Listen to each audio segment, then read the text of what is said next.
Este podcast é uma produção Reverber.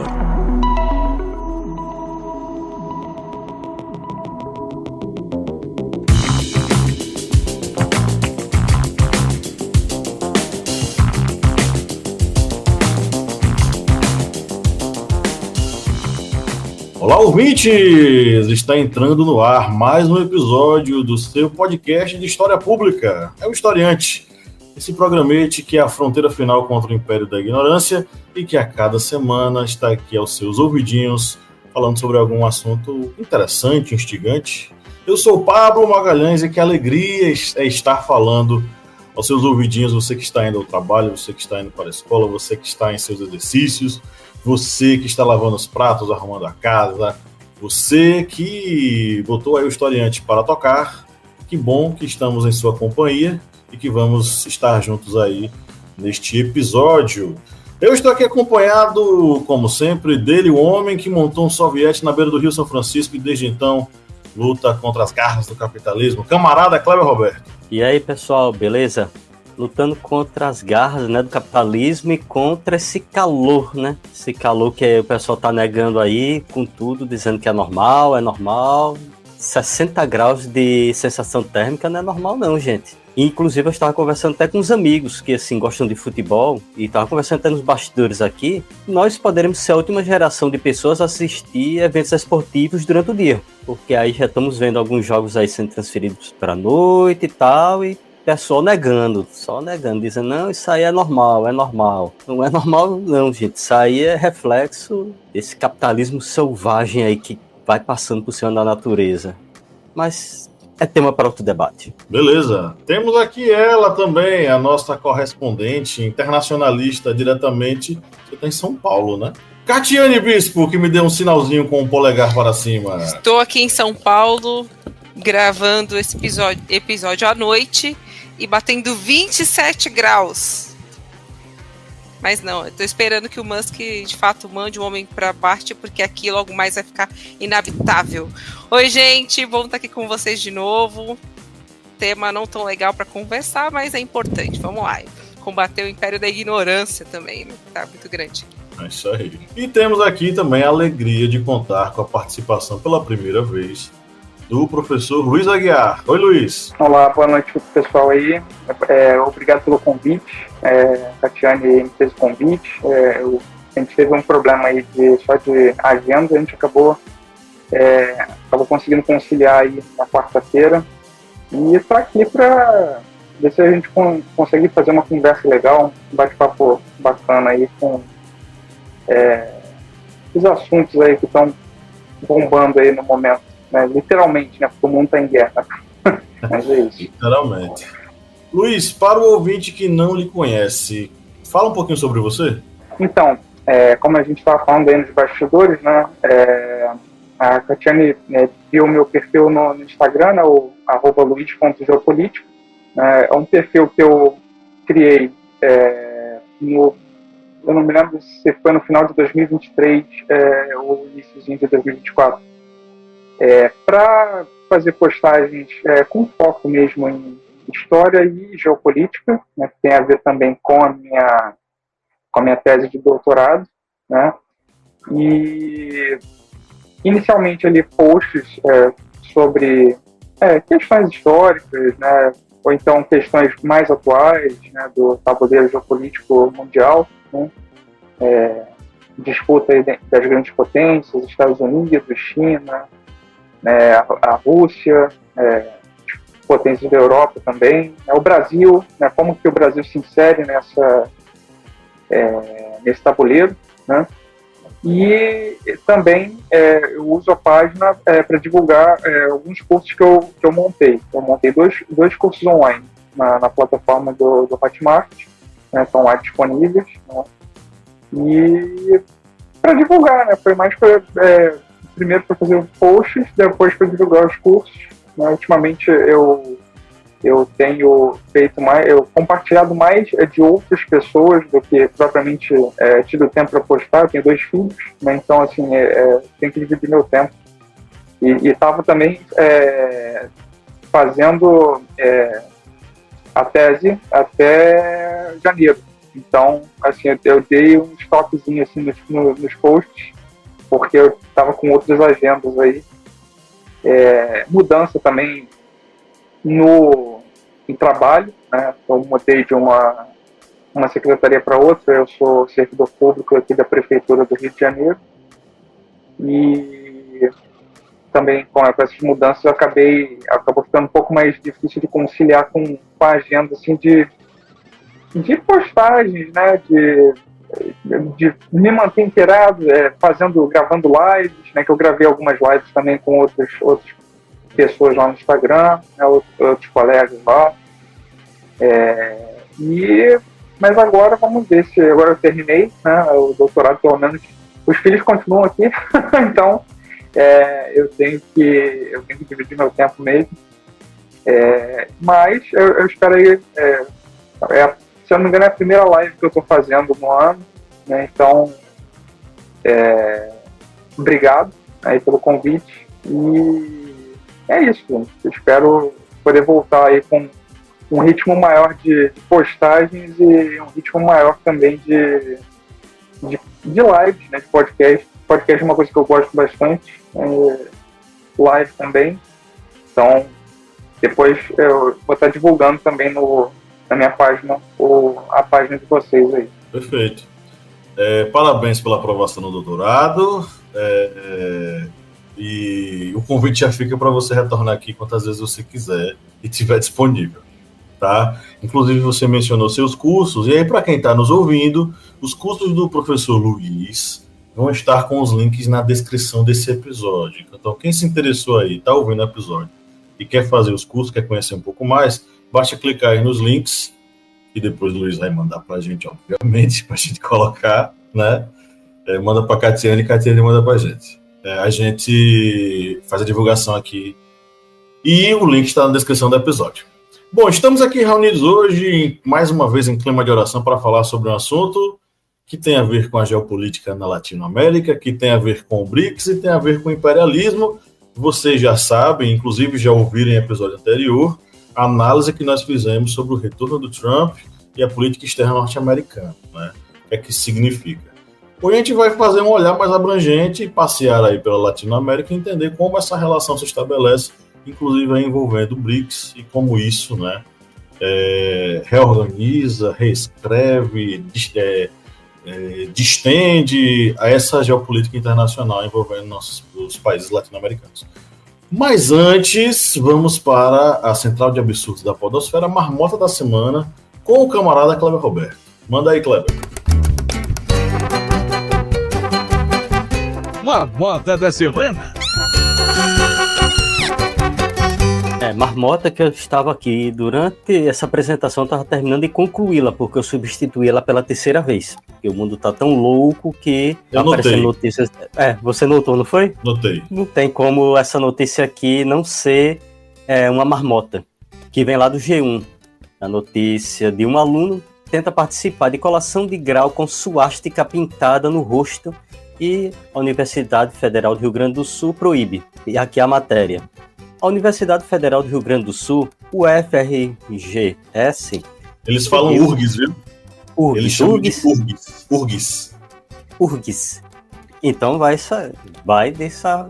com essa nomenclatura. A URGS proibiu um formando do curso de Engenharia de Minas de participar da colação de grau com uma suástica pintada no rosto nesta terça-feira, 18 de fevereiro. O fato ocorreu no Campus Centro, em Porto Alegre. Vinícius Krug de Souza estava no local da cerimônia com o desenho na face antes da formatura, disse a instituição. Diante de advertência da universidade, ele removeu a pintura e participou da solenidade com outros símbolos no rosto. Em nota, a administração da universidade afirmou que o vice-reitor e o coordenador de segurança foram até a sala em que os formandos se prepararam para a cerimônia e advertiram o aluno. O formando teria sido avisado que, se não apagasse a suástica, e aqui entre aspas, além de não poder colar grau, seria encaminhado para a Polícia Federal para registro de ocorrência. Fecha aspas. Ainda de acordo com o comunicado, o homem argumentou que a imagem era um símbolo hindu e negou a intenção de fazer apologia ao nazismo. É, cada vez, né? Complicado. Tinha outra notícia, o Pablo mesmo percebeu que eu substituí aqui. Eu disse, rapaz, não tem como essa daqui não ser a marmota da semana. Essa é o concurso. Agora, assim, o que é interessante, não, mas isso é um símbolo do hinduísmo. Aí a galera, aí outro caso foi o do Elon Musk, né, fazendo um gesto nazista. E a galera dizendo, não, isso é um gesto romano, do Império Romano. Isso não é um gesto nazista. Então, assim, sempre tem uma explicação para o absurdo, né? Essa do gesto do Império Romano, acho que a gente já explicou aqui. Foi, a gente explicou. Que não existia esse gesto na Roma Antiga. Esse gesto foi criado por um diretor de teatro no século XX para as representações do Império Romano no cinema. E aí ficou. Isso nunca foi um gesto romano. Eu acho o que eu acho não é engraçado, na verdade é alarmante, é que é o famoso vai que cola, né? Se ninguém fala nada, tá tudo bem. Se alguém fala, sempre tem uma explicação para dar sobre isso. E em tempos que a gente está vivendo agora, né? Eu acho que quanto mais vigilantes e atuantes a gente for, melhor, porque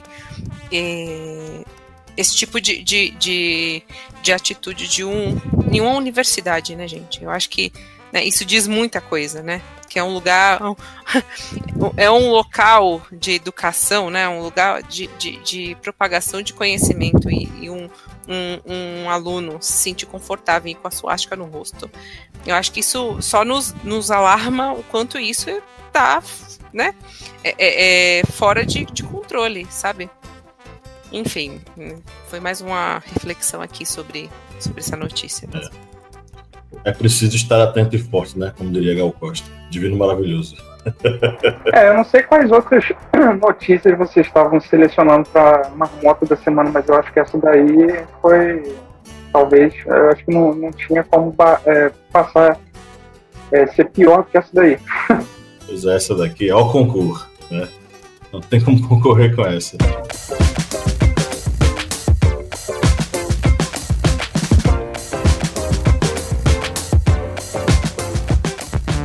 Vamos começando aqui o Giro de Notícias diretamente do site O Globo. Trump ameaça impor tarifas de 100% se países do BRICS tentarem substituir o dólar. O presidente Donald Trump reiterou que os Estados Unidos exigem um compromisso dos 5 países do BRICS, Brasil, Rússia, Índia, China e África do Sul, de que não substituirão o dólar ou enfrentarão tarifas de 100%. Segundo uma postagem sua na rede social Truth Social, Trump completou que os Estados Unidos exigirão um compromisso desses países de que não criarão uma nova moeda do BRICS, nem apoiarão qualquer moeda para substituir o dólar americano. Brasil de fato. China ressalta parceria com o Brasil para superar guerra comercial promovida pelos Estados Unidos. Abre aspas. A China trabalhará com o Brasil para praticar o verdadeiro multilateralismo, garantir o papel central da ONU e defender os direitos e interesses legítimos dos países do Sul global. Fecha aspas.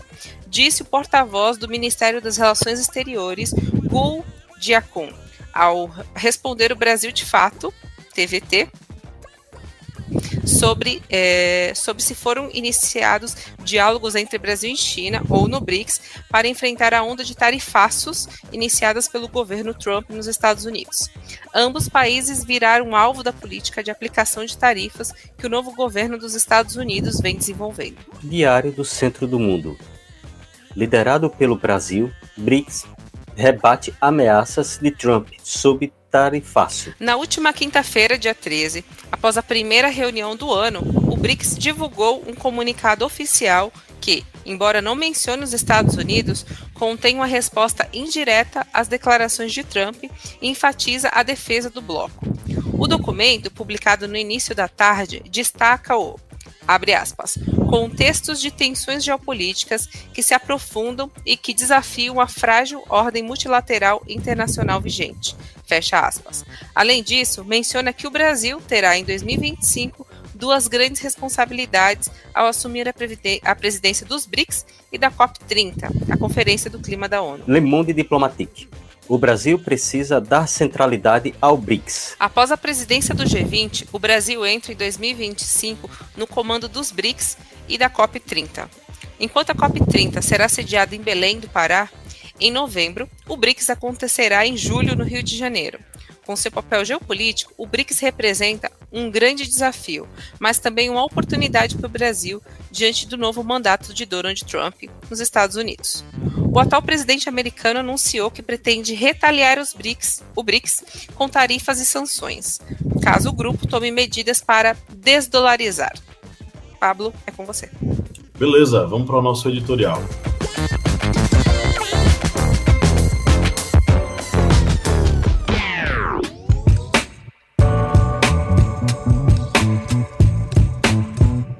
Ao passo em que o ano de 2025 segue sua marcha imparável, os arranjos políticos e econômicos globais se tensionam a cada declaração do novo velho presidente dos Estados Unidos. Nos últimos dias, porém, ficou claro que sua atenção está voltada aos esforços do BRICS em expandir sua atuação, incorporando novos membros e pondo em pauta a desdolarização das transações entre países do bloco. Trump deve pensar: como ousam desafiar o imperialismo norte-americano? Esse imperialismo, longe de ser uma mera relíquia do passado, continua a moldar as relações globais de poder, especialmente na Latinoamérica e no sul global. Os Estados Unidos utilizam sua hegemonia econômica para manter o controle sobre as nações que ousam desafiar sua supremacia. Essa recente ameaça do Trump de impor tarifas de até 100% sobre os países do BRICS, caso tentem aí substituir o dólar, é um exemplo flagrante disso. A Latinoamérica, vista pelos estadunidenses como seu quintal, é historicamente alvo constante de intervenções políticas, econômicas e militares que visam garantir a subordinação da região aos interesses norte-americanos. Desde golpes de Estado, patrocinados pela CIA, até a imposição de políticas neoliberais que beneficiam corporações transnacionais em detrimento das populações locais. A ameaça do Trump contra o BRICS, grupo do qual o Brasil faz parte, é mais um capítulo nessa longa história de coerção. Ao tentar impedir a desdolarização do grupo econômico, do BRICS no caso, os Estados Unidos estão buscando manter o controle sobre os fluxos financeiros globais, garantindo que o dólar continue a ser a moeda de reserva mundial, e assim perpetuando sua dominação econômica.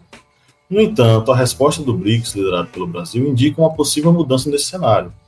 E aí vem toda essa história do comunicado oficial do bloco, né? Embora não mencione os Estados Unidos diretamente, esse comunicado reflete uma resistência crescente à hegemonia norte-americana. A defesa do multilateralismo, a ênfase na necessidade de reformar a ordem internacional vigente, são sinais de que esses países estão cada vez mais dispostos a desafiar o status quo. A China, em particular, tem desempenhado um papel crucial nesse processo, fortalecendo parcerias estratégicas com países como o Brasil e promovendo alternativas ao sistema financeiro dominado pelo dólar. A ameaça de Trump contra o BRICS não é apenas uma questão econômica, é um ataque à autonomia de países que buscam construir alternativas ao sistema global centro-americanizado. A resistência a essa pressão deve ser vista como parte de uma luta mais ampla pela emancipação, em especial dos povos aqui da Latinoamérica e do sul global.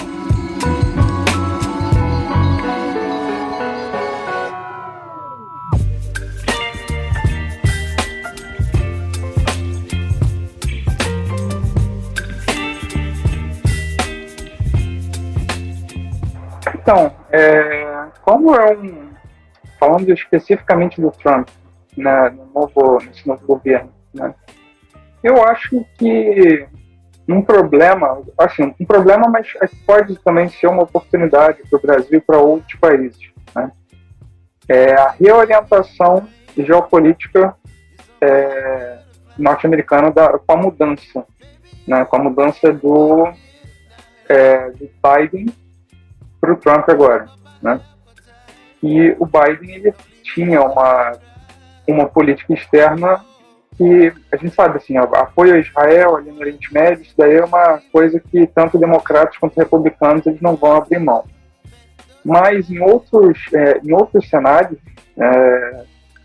em relação à Rússia, né, em relação à China, não ficava muito claro qual exatamente era a postura do Biden. O Trump parece, pelo menos no primeiro governo também, ele parecia mais aberto ao diálogo com esses países, né, e não com a China. Com a China seria uma guerra comercial mesmo, E diálogo com o Putin, com outros players aí do tabuleiro geopolítico, né?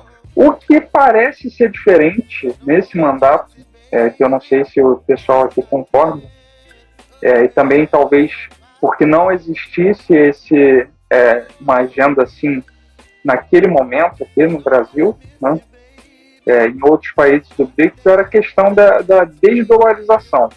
Isso daí é uma coisa que, principalmente ali, desde que o Nixon desindexou o dólar, né, o ouro, o padrão ouro do dólar, é o dólar mesmo que ficou como a régua, né, de todas as outras moedas do mundo, né?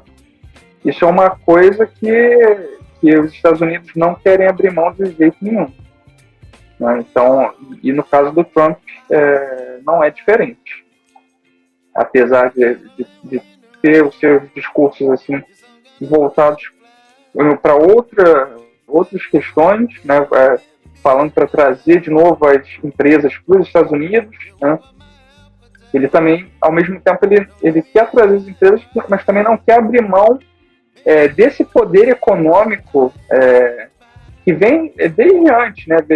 O Nixon ele desindexou, mas Bretton Woods já era uma entrega do poder econômico, né, monetário nos Estados Unidos, né, e em relação ao resto do mundo, né, e mesmo em relação àquela época a União Soviética, né, a própria China, né, então isso daí, abrir mão do dólar, né, abrir mão do dólar como a régua de todas as outras moedas é uma coisa que os Estados Unidos não vão querer de jeito nenhum. E assim, a gente tem o Trump agora, mas eu acho que também se fosse os democratas, outros democratas, também não ia querer abrir mão, porque é um poder muito grande, né? Qualquer troca comercial ter que passar pelo dólar é uma coisa, isso daí eu já falei em outras lives, eu tô falando aqui de novo, né? Qualquer troca passar pelo dólar é uma coisa assim que é um poder muito grande para você perder. É uma coisa assim que em outras épocas você não teve a Grã-Bretanha com esse domínio no século XIX, a gente pode dizer que foi o século britânico, você não teve outros países com tamanho poder sobre os outros, né, por conta da sua moeda, né? E você vê aqui, a gente vê claramente na América do Sul, principalmente aqui, não só aqui no Brasil, mas nos nossos vizinhos, né? Na Argentina, uma economia altamente dolarizada, né? Então, mesmo que você tenha uma moeda que valha muito menos, né? Que é um valor muito menor no câmbio em relação ao nosso, né? Ao real, acaba que não faz muita diferença, porque a economia argentina já é muito dolarizada. Então, como a nossa moeda se desvalorizou muito, agora está até recuperando um pouco as perdas que estava tendo no câmbio, mas como o dólar hoje ele vale muito aqui, né? Então, já foi, eu lembro de épocas que não era tão grande assim, a disparidade. Teve uma época que o real ainda chegou até a valer mais por um breve período ali que o dólar, mas hoje bateu 6, né? Chegou a bater 6 reais o dólar. Então, assim, é uma coisa, é um domínio, né, para as trocas, né? Tanto para as trocas aqui, a gente no mercado para comprar um produto que é industrializado, porque a gente não produz aqui, já é outro problema, né? Porque a gente exporta muito commodity e não tem tanta exportação de bens de maior valor agregado, né? E outra questão também, né, aí falando das propostas do BRICS, né, de moeda comum, né, que é outra coisa também que a gente tem que fazer a distinção, o que é moeda comum e o que é moeda única, né? Que a proposta do BRICS seria para moeda comum para as trocas comerciais, ou seja, para essas trocas não passarem pelo dólar primeiro e depois serem convertidas na moeda chinesa, indiana, né, o rublo na Rússia, né? Então seria uma troca numa moeda comum entre os países do BRICS, o que aí seria um bypass em relação ao padrão dólar, né? Então seria uma coisa benéfica para todos esses países, né? Não precisar passar pela conversão ao dólar e aí a outra conversão para a moeda do país que está comprando, né? Que está vendendo, enfim. Então, isso é um poder que os Estados Unidos não querem abrir mão de jeito nenhum. Não vão abrir mão com Trump, não abririam mão com outros, ou com outro partido, outro líder que estivesse lá. Dificilmente abririam mão desse poder econômico, né? Eu falo nos meus cursos sobre três diferentes tipos de poder, né? Que não é uma definição minha, é do Carr, né? Das relações internacionais. Tem o poder bélico, né? Que é o poder das armas, o poder sobre opinião, que a gente pode dizer o poder dos fóruns internacionais, né? A ONU, Conselho de Segurança, fóruns multilaterais, né? O G20, o próprio BRICS, e o poder econômico, né? Que é o poder que a gente está falando aí nessa questão da resistência a qualquer tentativa de desdolarização da economia mundial. Então, o BRICS já foram 5 países, hoje já são outros membros, né? Então, é um encontro que vai acontecer aqui no Rio de Janeiro, né? O encontro do BRICS também esse ano, em julho, né?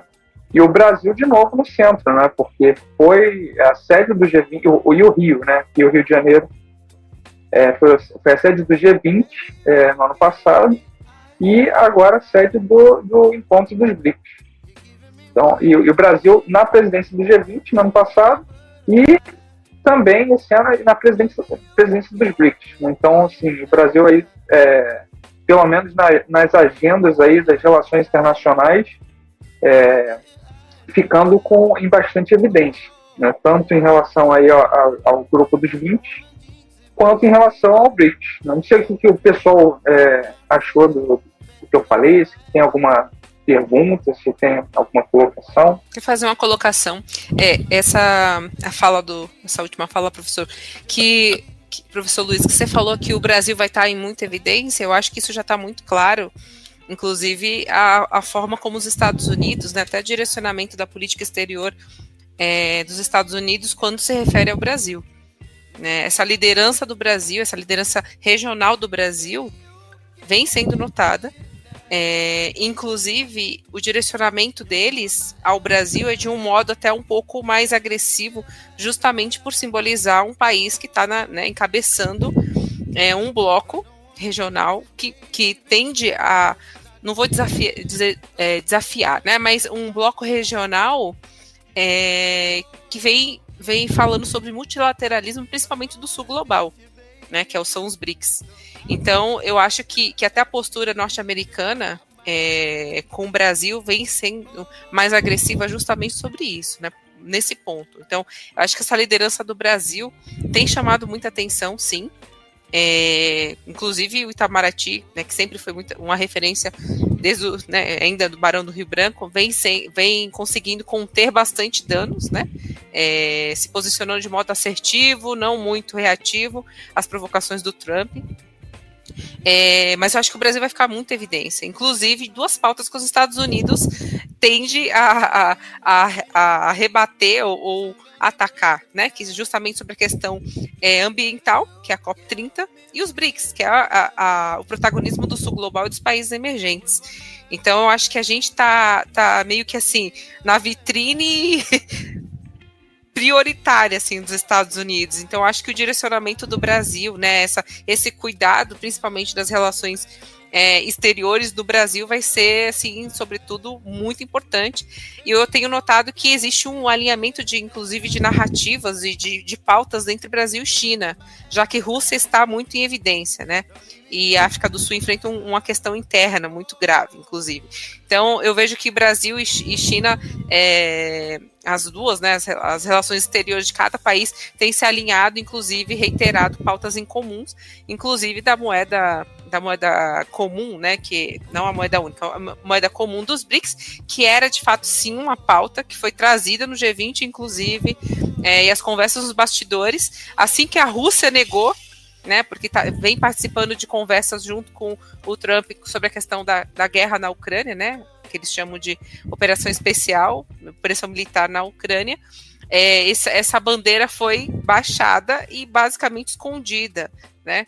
Então, o que eu vejo é que existe um alinhamento entre Brasil e China, enquanto Rússia, na verdade, tende a resolver os seus problemas geopolíticos e internos com os Estados Unidos, né? Porque tem uma intervenção norte-americana na guerra da Ucrânia. Mas o que eu percebo é isso, que o Brasil está muito em evidência e que existe um alinhamento entre os dois países, principalmente, né? Com a Rússia muito em menor evidência, justamente pelos conflitos que tende a resolver na região, ali, principalmente na Europa. Essa questão, essa relação, principalmente Brasil e Estados Unidos, vai ter uma pressão muito grande dos Estados Unidos, uma pressão tanto na questão ética, porque ano que vem já começa todo o desenrolar para as eleições presidenciais aqui no Brasil. Ou seja, vamos passar aí um período em que os Estados Unidos pode colocar uma pressão muito grande aqui no Brasil. Ele vai ter seus aliados aqui na América Latina, na América do Sul, o Milei, na Argentina. O Equador ainda está aquela disputa política, se não me engano, a eleição do Equador foi para um segundo turno, mas, ao que tudo indica, vai ter novamente o Noboa conseguindo se reeleger, ou seja, e aí vai ter aquela, digamos, pode ter aquele estreitamento maior com os Estados Unidos, e tudo isso vai fazendo com que tenha, digamos, esse alcance maior desses tentáculos americanos aqui na América Latina. E vai, como eu disse, vai ser uma pressão tanto nessa questão política, porque ano que vem temos eleições, a econômica, isso aí vai ser uma constante, essas ameaças de taxas, os tarifaços contra qualquer país que venha a ser tido como uma ameaça à economia norte-americana. E o Brasil vai estar realmente nesse centro por estar ali, como bem disse Catiane, está ali junto com a China dentro dessa, digamos, desse bloco do BRICS e sendo das lideranças, porque, como bem disse, a Rússia, ela nesse momento está muito mais preocupada em ter uma solução com relação à Ucrânia. E aí, nesse momento, a Rússia ela pode ficar meio que vacilante em tomar medidas mais. Então, o Brasil e a China realmente eles vão estar mais à frente nessa questão política do BRICS. E com relação a essa movimentação política norte-americana, o que a gente vai perceber e vai ver muito, muito mesmo, é uma pressão. A pressão econômica e também a gente vai, acredito eu, que vamos ver ainda uma pressão maior com relação à pressão cultural. Essa pressão cultural que os Estados Unidos sempre exerceram com relação às suas artes, cinema, música, que algo que para eles é importante porque vai estar todo aquele aspecto desde a política, da boa vizinhança até hoje, eles estão sentindo que isso também está sendo ameaçado, principalmente quando vê a China conseguindo sua expansão na área de cinema, a Europa também, e a gente vai ver com certeza uma, digamos, exacerbação do patriotismo norte-americano ali na telona. E isso com certeza com a ideia de voltar novamente aqueles laços da boa vizinhança, a boa vizinhança desde que a cultura que vocês venham a consumir seja a cultura estadunidense. Assim, uma coisa que eu fico pensando, né, a gente estava falando aí de outros atores aqui na América do Sul, né, falaram aí do Milei, e o cenário também da eleição brasileira no ano que vem, uma coisa também que a gente tem que lembrar aí em relação ao Trump, né, aos Estados Unidos, é que ele conseguiu uma coisa que nem todos os presidentes americanos conseguiram. Ele foi ter o domínio ali, tanto da Câmara quanto do Senado. Então, assim, além da eleição, das nossas eleições no ano que vem, uma coisa que vai ser, um fator que vai ser muito importante vai ser aquela eleição de meio de mandato que vai acontecer lá nos Estados Unidos, para definir ali com quem que vai ficar o controle do Congresso americano, né, tanto a Câmara dos Deputados quanto o Senado. Então, assim, é possível que ele perca as duas, né? Não é impossível, né? Mas é um fator também que pode ter influência nas ações que ele vai poder estar tomando nessa, talvez, reorientação geopolítica para a América Latina, porque eu lembro que, assim, no primeiro mandato dele, ele não estava muito voltado para a América, tanto para a América Latina quanto para a América Latina, assim, a questão da imigração, mas não, isso é mais uma questão interna americana, querendo ali dificultar a imigração, né, do que propriamente uma ação para um tarifaço, né, uma ação para acabar prejudicando, né, outros países, porque eles não querem seguir a agenda americana de usar o dólar, né, para todas as suas trocas, né, priorizar geopoliticamente os Estados Unidos, né, como o ex-presidente Jair Bolsonaro fazia, né. Então, eu não via uma proposta propriamente dita do Trump no mandato anterior para a América do Sul, né, para a América Latina em si. E parece, né, que agora ele tem alguma coisa um pouco mais robusta, né, mas não sei dizer. Eu ainda acredito que o foco dele mais é a questão da China mesmo. Né, pelo fato dos BRICS envolverem a China obrigatoriamente, né, pelo fato do Brasil, aqui a América do Sul não tem um bloco unido, né? A gente já teve a Unasul, né, que foi inclusive um dos temas que eu abordei na minha tese de doutorado, né?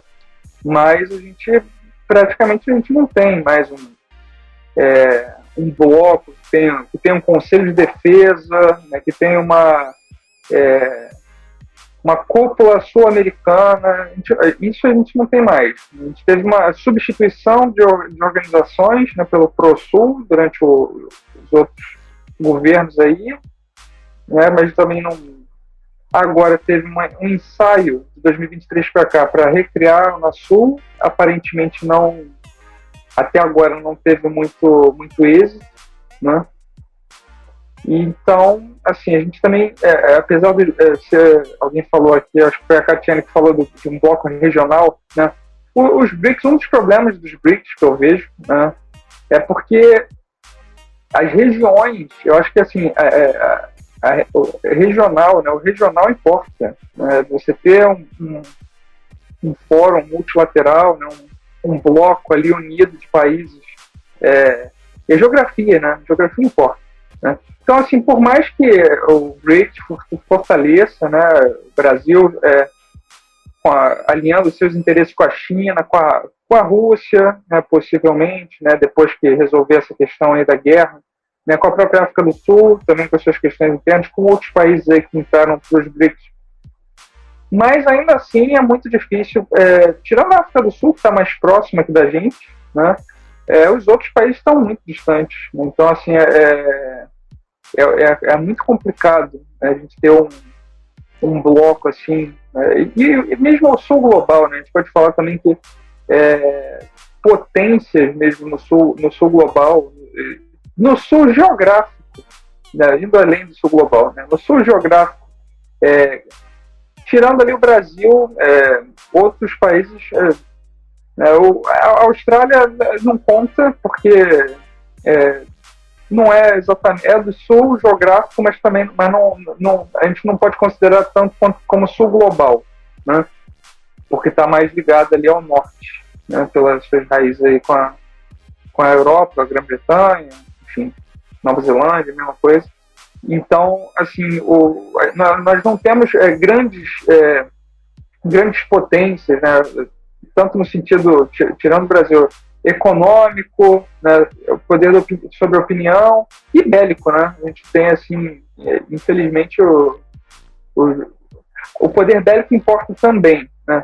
Para você fazer valer a sua agenda, o poder bélico importa também. Então, você ter um poder bélico efetivo é importante, né? A gente vê isso no caso de diversos países. A gente vê isso na questão da Índia com o Paquistão, a gente vê isso na questão da Coreia do Norte, né? A gente vê isso também no caso do Irã, né? O próprio Israel também. Então, muitas vezes eles se fazem valer a sua vontade, né? Mais do que também por um apoio internacional, mas também por conta do seu poder bélico. Isso é uma coisa que o Brasil tem capacidade, mas não tem a plena capacidade ainda. Então, nós precisamos aí também incrementar o poder, os três, né? Tanto o poder sobre a opinião, o poder econômico e o poder bélico do Brasil, para poder fazer valer as nossas próprias agendas. Aliás, quais são as agendas do Brasil? Isso aí é uma coisa importante também. O que é interesse nacional realmente, né? É um alinhamento com os Estados Unidos? É um alinhamento com a China? Né? Eu sou da opinião que tem que ser um alinhamento com o Brasil. E primeiro de tudo tem que ter um alinhamento aí com o que é interesse nacional mesmo, nosso, né? Interesse nacional do Brasil, não de alguma potência externa, né? E é difícil fazer isso com uma região aqui que os países não chegam a consenso, nem em questões econômicas, nem em questões políticas e nem em questões de Estado, né? Que vão além aí de estratégicas mesmo, né? Minério, né? Recursos naturais, né? Petróleo, né? A gente tem aqui também outra questão aqui na América do Sul. A gente tem ali aquela briga entre a Venezuela e a Guiana, né? Aquela questão fronteiriça ali também. Então, assim, é uma questão complicada que é nossa também, da América do Sul, pela desunião dos países e pelas diferentes agendas que nós temos aqui. Já foi um problema, já foi uma questão anteriormente, né?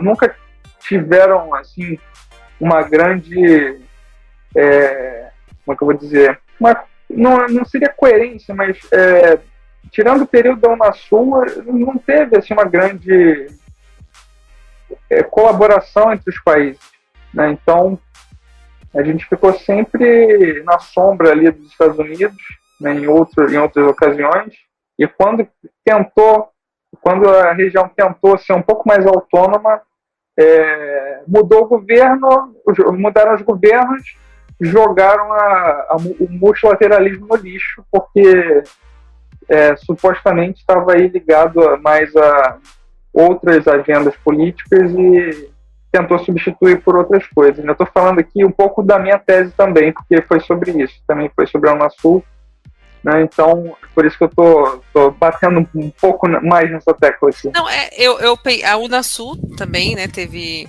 seu destaque, mas eu acho que não sei se isso vai para frente, tá? Mas quando o Trump começou a declarar os seus tarifaços, houve uma conversa do presidente Lula com a presidenta mexicana, Cláudia Sheinbaum, justamente para tentar reavivar a CELAC, né? A CELAC que fala não só dos países da América do Sul, mas também do Caribe. Seria ótimo, são 33 países, né? Mas, de fato, concordo com o professor, as agendas da América Latina, de modo geral, são agendas que ficam à mercê de planos de governo. não é um plano de Estado, né?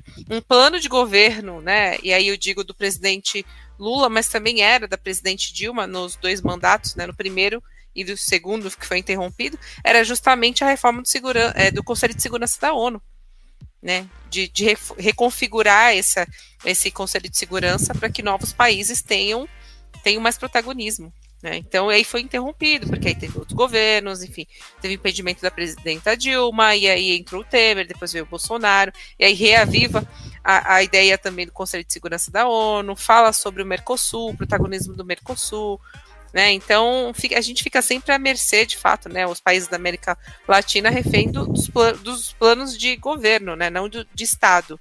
Então, não sei, eu li um cientista político italiano dizendo que acredita muito no protagonismo do Brasil em 30 anos, porque a gente é uma república jovem, mas a gente é o país do futuro há mais de 70 anos, né? Então, não sei se eu acredito mais nisso. Enfim, era só esse comentário que eu queria fazer mesmo. Aí deixa eu puxar uma brasa para minha sardinha também, vamos entrar na seara da história. Eu acho interessante esse comentário de que nós somos uma jovem república, né? Levando em consideração que a história dessa jovem república é marcada por diversos golpes de Estado, né? É uma história cheia de, vamos dizer assim, obstáculos, de quedas que vão permeando aí, vão pavimentando a nossa experiência democrática. Essa falta de coesão, vamos dizer assim, da política internacional dos países latino-americanos é também fruto de um processo intervencionista norte-americano na região. Nós estamos falando de um século XX que foi amplamente dominado pelos norte-americanos, não apenas na perspectiva política, diplomática, vamos dizer assim, mas na perspectiva econômica e na perspectiva militar mesmo, da intervenção de agentes de inteligência norte-americana em golpes militares na América Latina. Então, assim, há, inegavelmente, a existência de uma certa classe, uma certa elite nacional nesses países, que é uma elite entreguista, que é uma elite subalternizada, vamos dizer assim. E talvez isso também acabe precisando entrar nessa receita aí desse bolo das relações internacionais estabelecidas, porque acaba que essa classe também influencia nos processos políticos locais de diversos países, dentre eles o Brasil. Vide aí a nossa recente história nos últimos 10 anos de alternâncias de poder, de golpe parlamentar, entre outras coisas que aconteceram, né? Mas a minha pergunta nem era essa. Eu queria devolver para vocês perguntando o seguinte: o Trump está falando à torta e à direita aí, né, sobre bater de frente com a China, vamos peitar o BRICS, porque eles não são importantes, a gente é que é importante, eles precisam da gente, a gente não precisa de ninguém.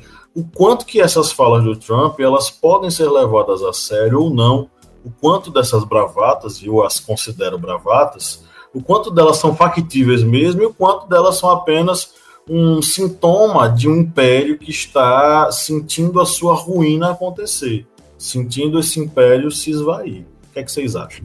O Trump lançou um livro, ainda quando ele fazia parte de um programa, que obviamente o Brasil copiou, né? Que a gente teve aqui, né? Um aprendiz. Ele lançou um livro, e nesse livro ele falava uma técnica que ele usava muito nas empresas dele, que era justamente o blefe. Ele diz que ele cresceu muito e ele aprendeu isso com o avô dele, com o pai dele, que era justamente aumentar a situação, exagerar a situação, fazer as pessoas acreditarem que aquilo era simplesmente impossível de acontecer, de que ele não falaria aquilo, que ele não faria aquilo. Ele fazia com que aquilo parecesse muito factível, então ele ameaçava fazer aquilo. E quando chegava na mesa de negociação, as pessoas, quando via que ele deu o primeiro passo para aquela ação que ele ameaçou, ele tinha uma margem maior para negociação. Então essas bravatas do Trump, ele aprendeu ainda quando ele era o presidente lá, enfim, o CEO da empresa dele.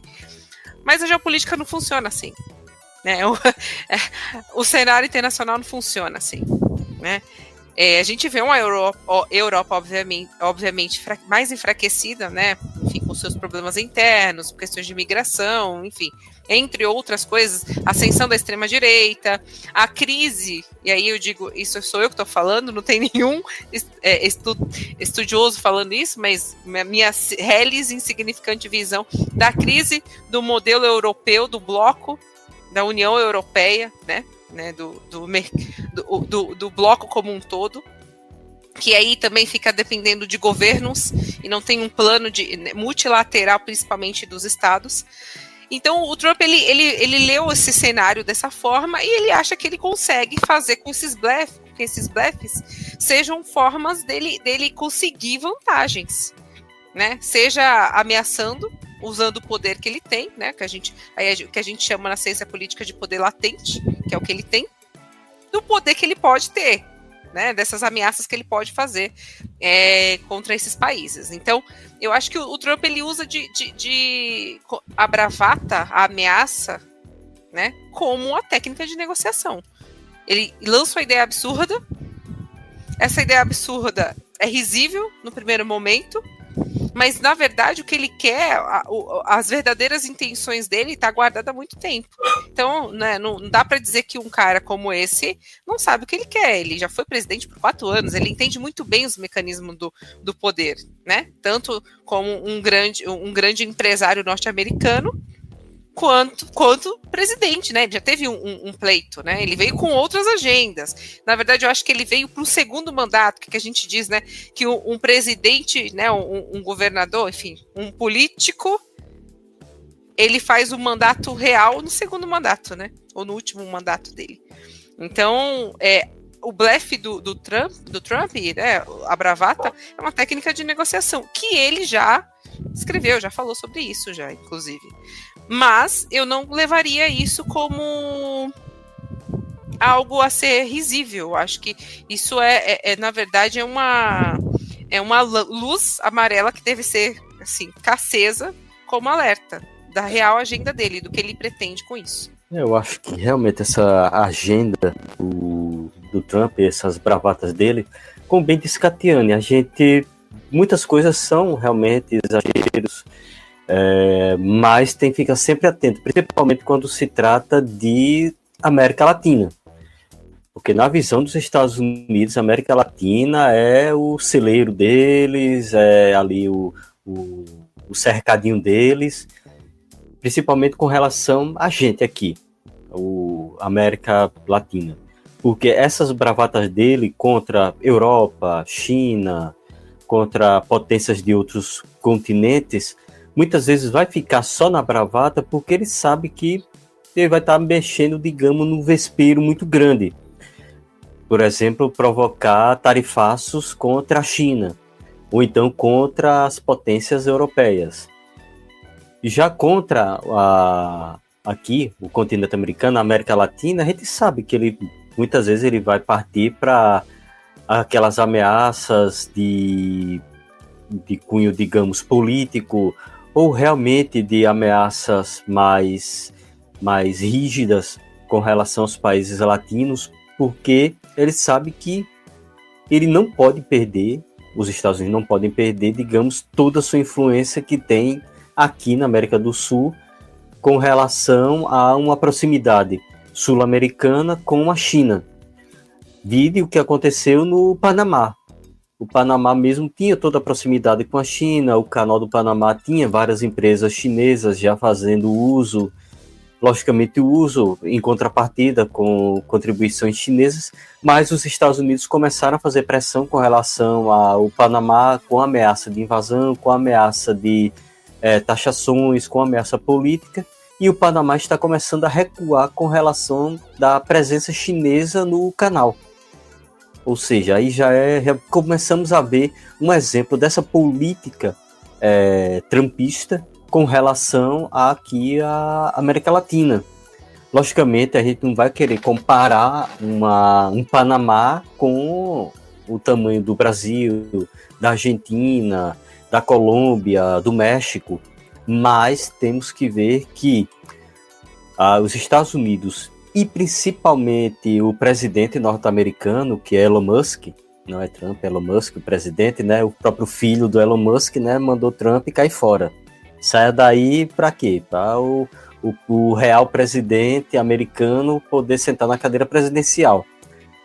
Mas principalmente Elon Musk, ele tem todo o seu aparato em redes sociais, e a gente sabe que já comentamos em um podcast há alguns meses atrás sobre revoluções coloridas, aquelas revoluções em que as pessoas são incitadas ali nas redes sociais a ser contra o governo, e a partir daí começa a ter toda aquela movimentação para golpes, para impeachments, sem derramamento de sangue, sem intervenções militares, sem uso de armas, apenas nessa revolução colorida.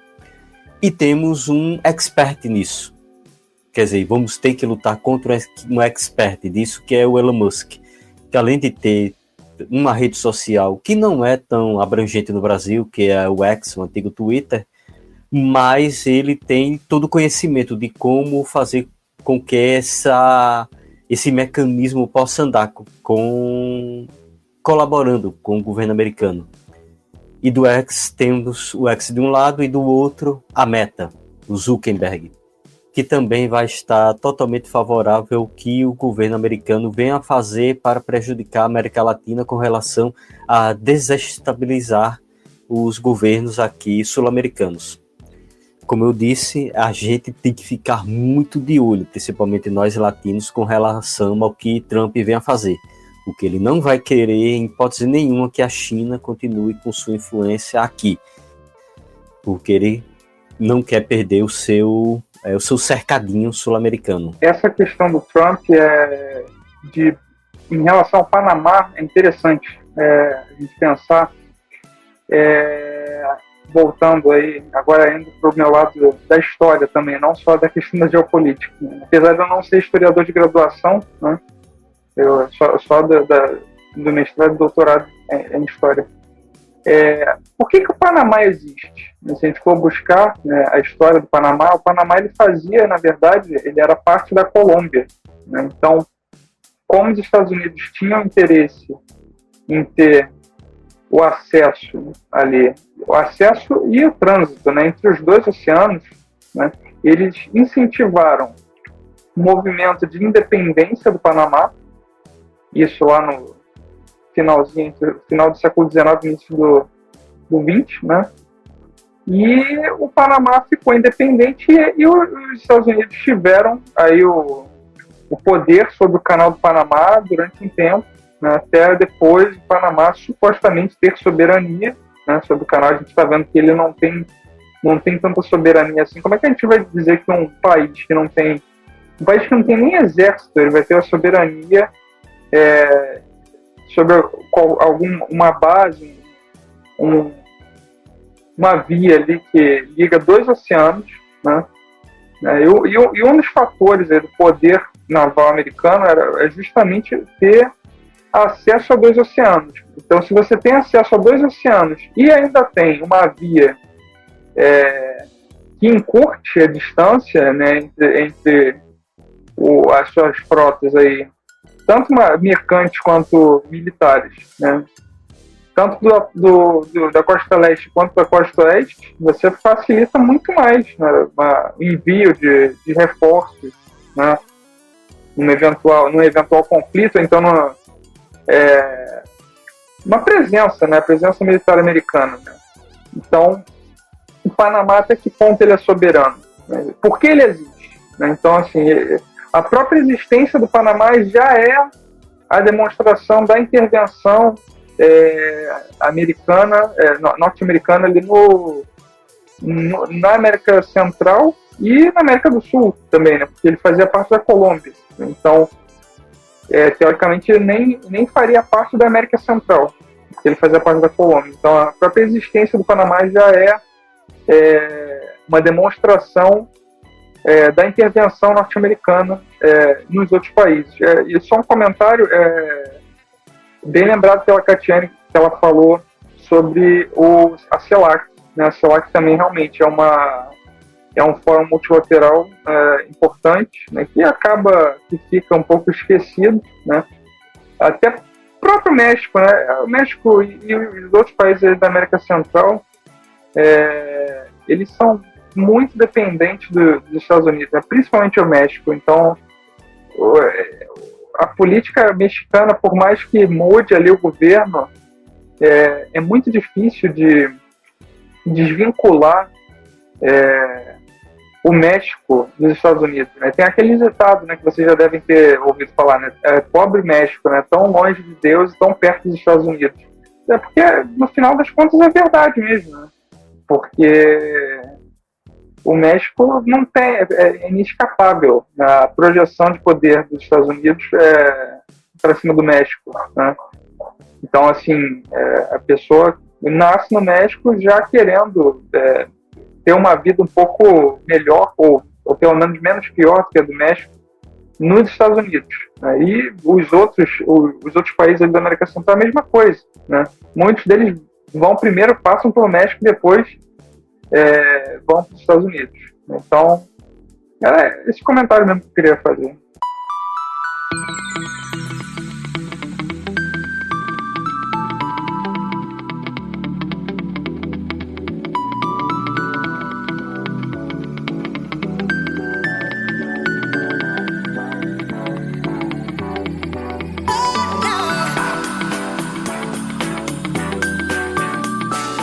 Ok, então chegamos à reta final do nosso episódio, vamos para as nossas indicações, é o momento que a gente faz uma curadoria aí para os nossos ouvintes, do que a gente está ouvindo, do que a gente está lendo, assistindo, etc. e tal.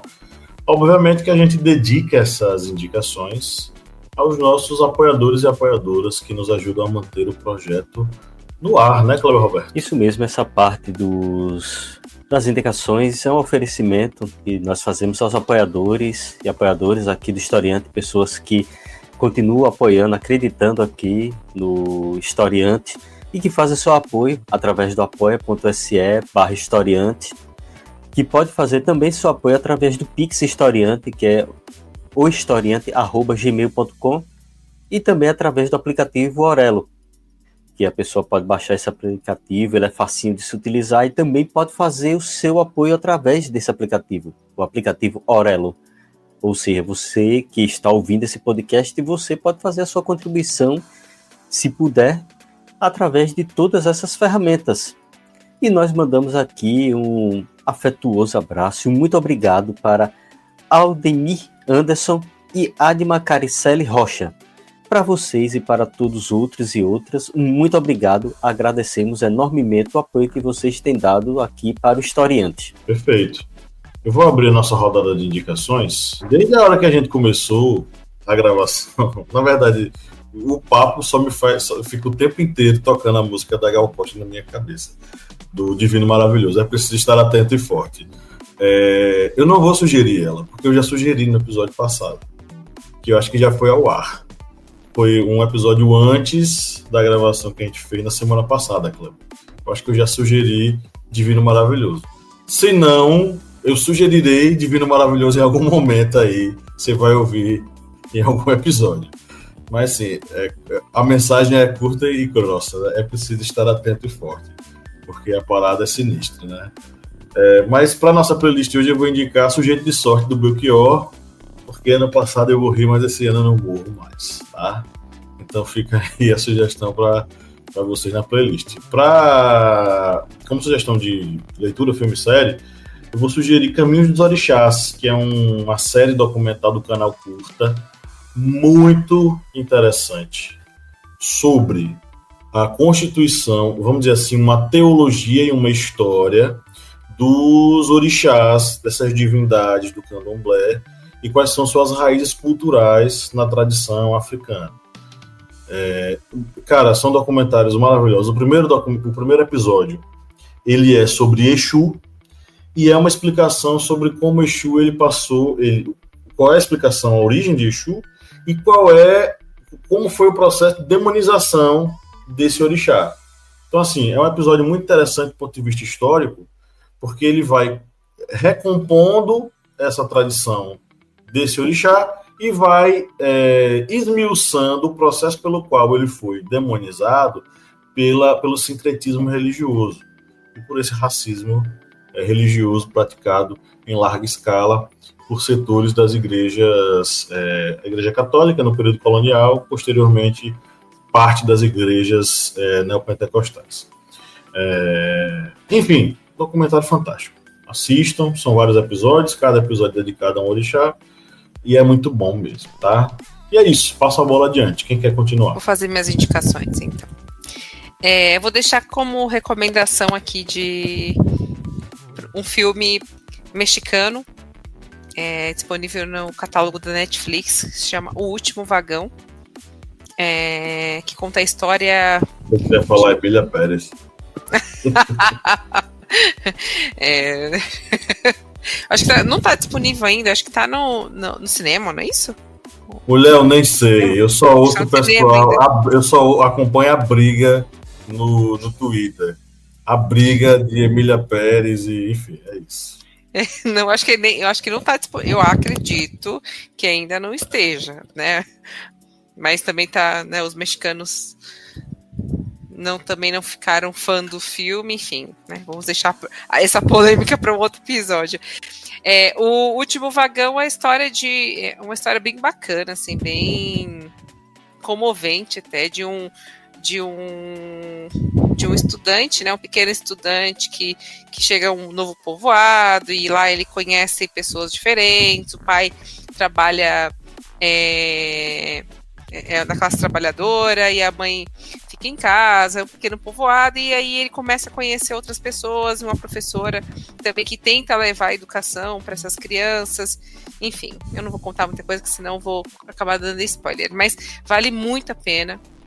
Fala muito sobre a questão do poder, né, da força que tem a educação, a comunidade, uma comunidade unida, traz um recorte social muito interessante. É um filme, não é tão leve, deixa uma mensagem bem forte, mas é um filme tranquilo para se assistir num sábado ou numa sexta-feira de noite com a família, né, enfim. Ou sozinho, ou sozinha também, enfim. Mas é um filme muito, muito bacana. É um filme mexicano que se chama O Último Vagão. Está disponível na Netflix e eu deixo aqui como recomendação, né? É um filme mais leve. E aí, para quem já gosta quem quer já pegar o fio da meada desse episódio, já lê um artigo super bacana sobre o tema do que a gente está falando, vou deixar aqui a indicação do artigo O Declínio dos Estados Unidos e a Ascensão da China, do João Guilherme Greco, do Portal Águia, que fala justamente sobre algumas coisas que a gente trouxe aqui de discussão nesse episódio. Como a China tem ganhado, né, espaços, enfim, né, e ele faz um recorte histórico também de como veio se desenhando desde dos anos 80 e como cada um tem utilizado como estratégia, né, a sua política externa e econômica também. E dicas de música, eu vou deixar só uma música de recomendação, também mexicana, né? O nome da música é Así se Fue, de Juan Gabriel. É uma música que tem sido utilizada, eu escolhi essa música por um motivo, ela tem sido utilizada por muitos mexicanos na recepção dos seus compatriotas, quando eles chegam, né, deportados dos Estados Unidos. Então essa música é meio que o Nossa Evidências lá para os mexicanos, né, é um hino. E essa música é muito bacana, assim, a letra em si mesmo não tem muito a ver com a deportação, mas a mensagem, né, de estar indo embora, enfim, né, mas principalmente porque, né, é uma canção bem conhecida do povo mexicano e a gente está falando aqui de Trump, de deportação, de imigração, e aí eu vou deixar essa música como recomendação, só ela mesmo, Así se Fue, de Juan Gabriel. E é isso. Eu vou deixar minha indicação, eu vou deixar um livro, que eu acho que é um livro que já foi indicado aqui há alguns meses, não sei se foi indicado, que é o livro de Eduardo Galeano, Vias Abertas da América Latina. Esse livro... Tem muito tempo já que foi indicado. Tem bastante tempo. Já tem tempo, né? Que é um livro que ele o Eduardo Galeano, ele trabalhou sobre a América e principalmente sobre essa questão da exploração. da América Latina, todo esse período, desde o tempo ali colonial até nós chegando à história contemporânea. Ele faz toda essa narrativa através de uma pesquisa bem densa de documentos, de relatos, ou seja, ele trabalha bastante para construir esse livro, que realmente é um livro que vai trazer o que construiu a América Latina, que infelizmente poucas pessoas atualmente estão com esse hábito de ler sobre a nossa história, mas eu recomendo ela porque é um livro que não é complicado, viu, gente, de você pegar. Não vá pensando, vou pegar um livro que vai trabalhar muitos teóricos, tal, vai entrar em searas aí que eu não vou entender o conteúdo. Não, pode esquecer, porque é um livro que você vai conseguir ler tranquilamente, porque o saudoso Eduardo, né, ele conseguiu trazer de forma bem, digamos, didática o que foi a nossa história, essa história aí de séculos de exploração.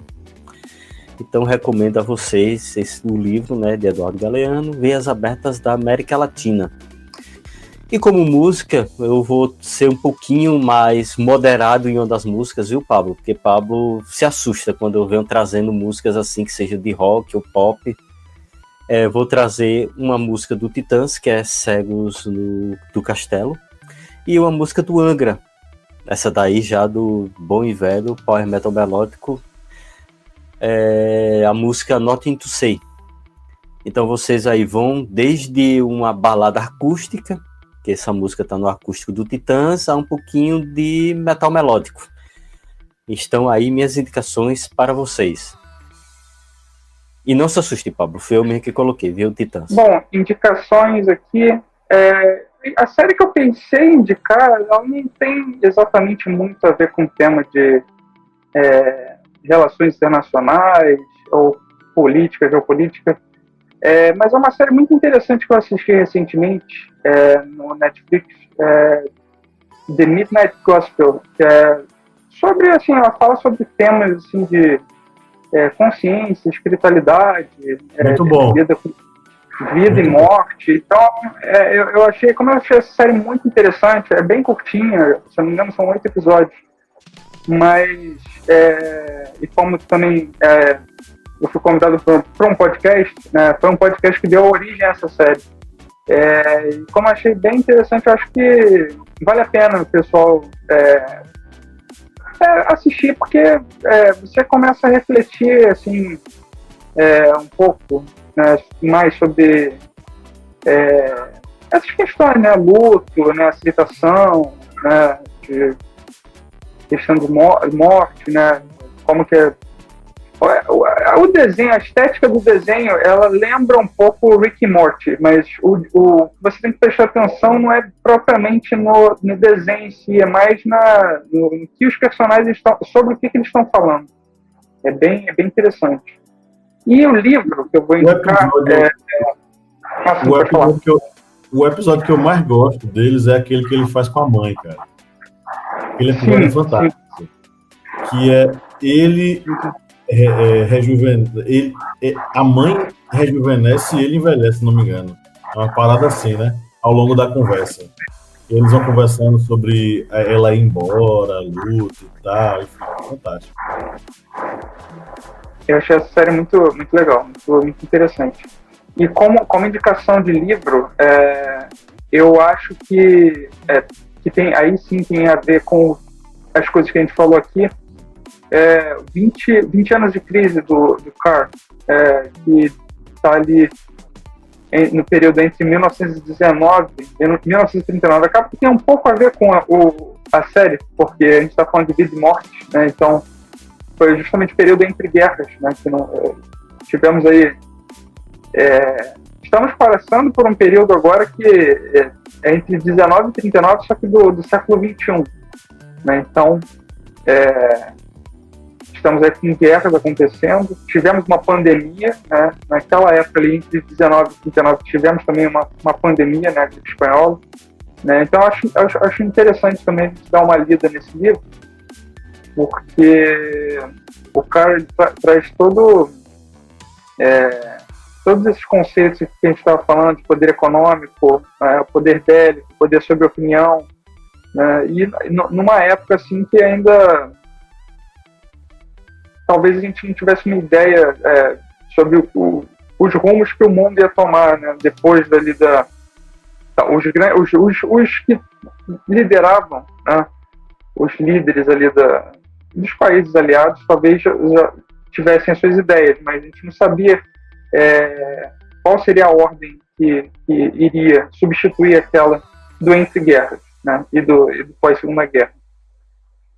Então, eu acho que eu fico com essa, com o cara. E música, eu acho que eu não pensei em nada em particular, não sei. O pessoal falou em metal melódico, não sei, eu acho que eu gosto de Iron Maiden, eu não sei se vocês gostam. Bacana, é legal. O metaleiro aqui do grupo é Kleber, ele é que é o especialista. Inclusive, atrás dele, como você pode ver, tem uma discografia ali gigantesca. Como eu tô no celular, então não dá pra ver que tem alguma coisa ali atrás dele, uma estante mas eu não consigo ver exatamente o que ele tem ali. É uma coleção de discos de CD de heavy metal, cara. E ela parece pequena, mas não é. Essa parada gira. Então, assim, ela é gigantesca. Ela é gigantesca. Então, o maluco do heavy metal é esse bicho aí. Então, já que ele é o metaleiro, então eu vou indicar uma música do Oswaldo Montenegro, Outra Vez. Não é exatamente dele, mas enfim, eu gosto da interpretação dele, dessa música. Pronto, fechou. Bem heavy metal. Não quis roubar o posto dele de metaleiro, né? Então eu fico com ele, o metaleiro. Pronto. Então é isso, chegamos ao final de mais um episódio. Olha que bacana, eu queria agradecer a vocês todos que estiveram aqui até o final. Luiz Aguiar, meu amigo, muito obrigado pela sua presença. Foi assim, um prazer enorme lhe conhecer, lhe ouvir e trocar ideia contigo, viu? Igualmente. Muito obrigado pela sua presença, por trocar essa ideia conosco. Foi um prazer enorme, inenarrável a sua presença aqui. Tá? E o convite já fica para você retornar quantas vezes quiser, viu? Eu que agradeço. Com certeza eu vou voltar. Catiane Bispo e Kleber Roberto, abemos podcast? Abemos. Subiu fumaça branca. Inclusive, um abraço, Papa Francisco, que está passando por problemas, tá? Desejamos a você pronta recuperação. Retorne para torcer ele torce pelo São Lourenço, né? São Lourenço. Isso. Volte para torcer pelo seu time, o São Lourenço, não ser rebaixado no campeonato argentino. E você que nos ouviu até agora, eu queria agradecer a sua audiência, a sua paciência. Foi muito bom fazer companhia a você e saiba que é para você que ouve até o final e dá tchau no finalzinho conosco que a gente produz esses episódios. Um grande abraço a todos e todas e no 3 vamos dar o nosso tchau coletivo. 1, 2, 3, tchau! Tchau! O Kleber hoje